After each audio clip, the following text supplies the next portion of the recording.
Okay, let's get into this. You see almost 19%. This after the company's outlook, its guidance for the next fiscal year was well below what many analysts at least expect. Also, the announcement that Frank Slootman, its CEO, is retiring, that also pressuring the shares. Salesforce beat estimates, but perhaps as well the guidance for 2025, giving some investors pause. You can see stock's not doing much of anything right now. Brent Thill is the Jefferies tech analyst, covers both, has buy ratings on both.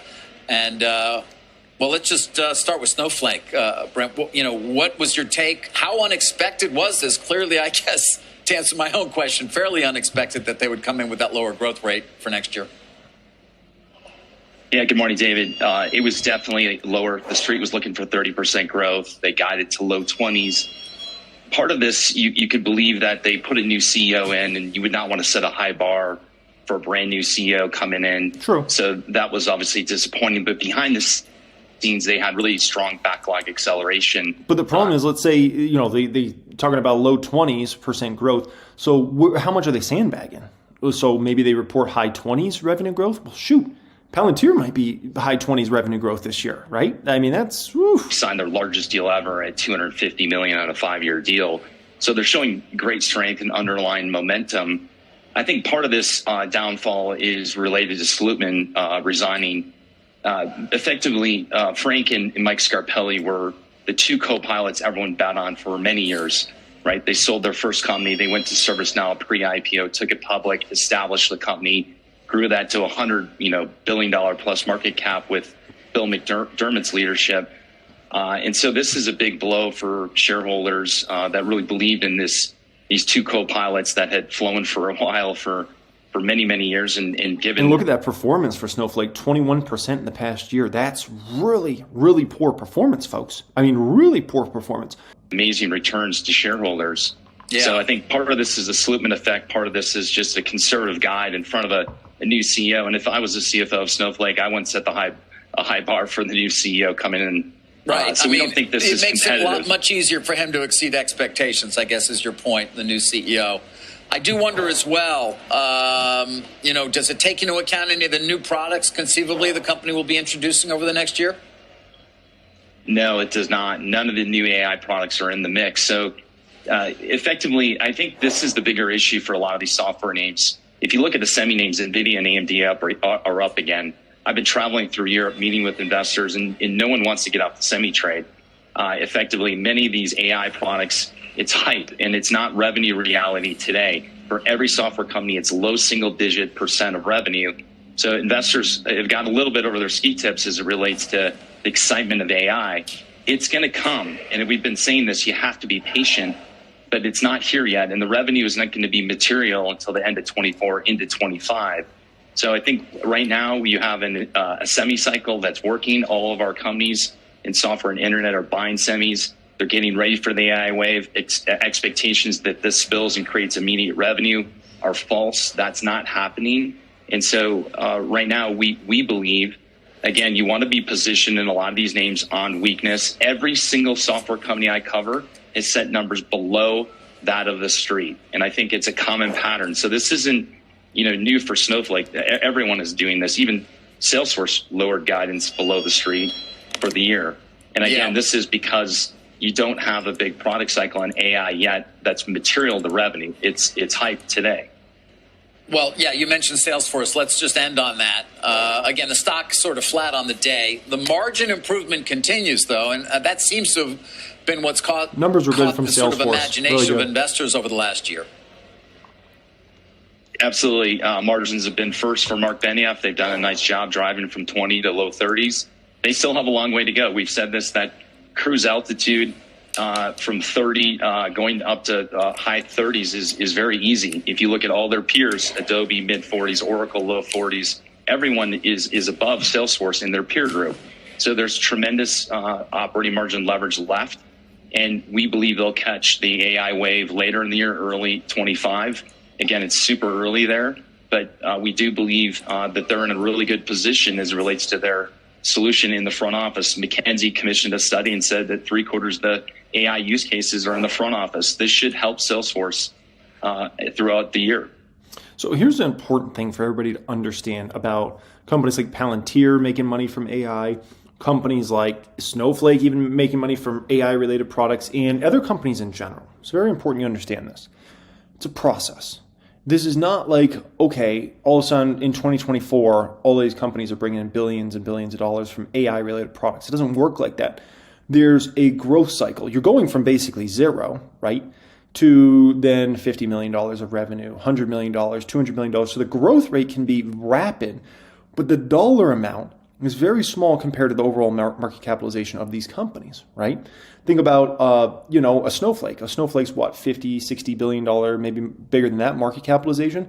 Well, even if, let's say, Snowflake does an extra $200 million, which is a big number of AI-related revenue that wouldn't have been there prior, right?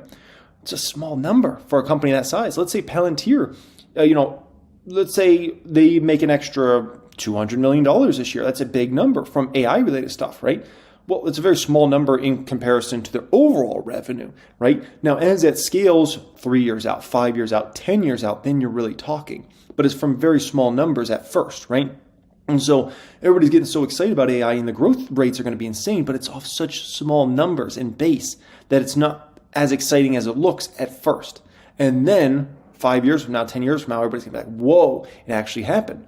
No different than the internet age, right? The internet age, you got to build out the infrastructure, get people to get computers, get on AOL, right? Remember Internet Explorer, what was it, 95, 98, all those sorts of products. Get that backbone built. So the companies like Cisco and Microsoft and AOL and those sorts of companies were the ones that really benefited early on. But then the companies like the Amazons and the Googles and those sorts of companies obviously made the huge money down the road. The companies like obviously Facebook and Meta and what they did, right? It's a process. And I just think that's important that everybody kind of understands that. And the one that's benefiting the most directly right now is obviously NVIDIA, and it will be AMD in the short term. Longer term, it will be the software related companies. And so in regards to Snowflake, I wouldn't put them in the casket. I think that company will be fine, but the valuation is not the most compelling in regards to Snowflake. The valuation is going to make a little more sense here, and then we can start talking in regards to Snowflake. Alrighty, so the stock I sold, let's talk. So Revolve. This stock was up over 20 percentage points here today. Absolutely, epically massive move for the stock. And it came as definitely a surprise, a big surprise, because I can tell you those earnings were not all that. Let's just call it that. So I saw this stock up 20+% today, and I was like, thank you, thank you, thank you, and thank you. Oh my gosh.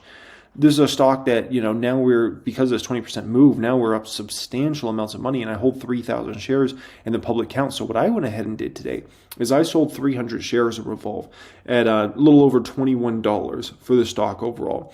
And I feel pretty thankful to be able to go ahead and do that.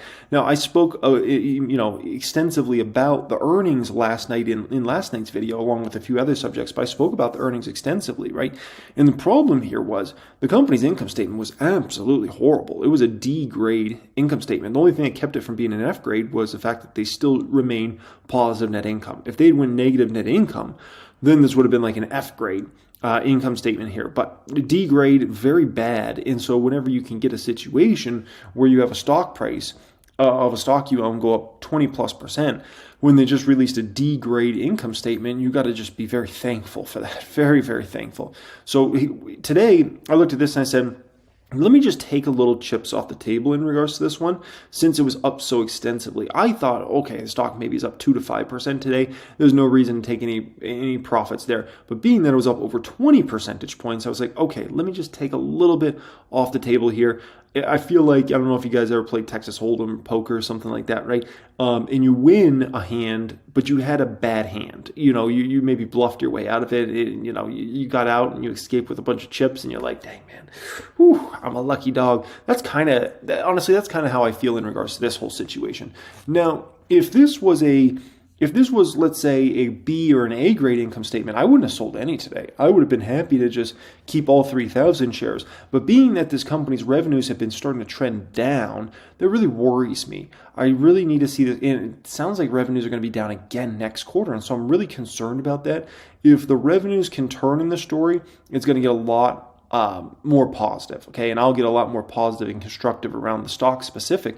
But when you have a company that is reporting negative revenues, that's not too fun, right? So just a little food for thought there. Now, you got to ask yourself, do you sell into strength or do you sell into weakness, right? And I think some of this is a little bit more personality related. Some people like to sell into strength, so a stock is going up, it's showing a lot of momentum, and they like to cash out some shares into a strengthening stock. Some people, it's the flip side, they like if a stock weakens, they like to sell shares, whether they're up on those shares or down on those shares because the stock's weak. Me personally, I like to sell into strength. Strength is what I like to sell into.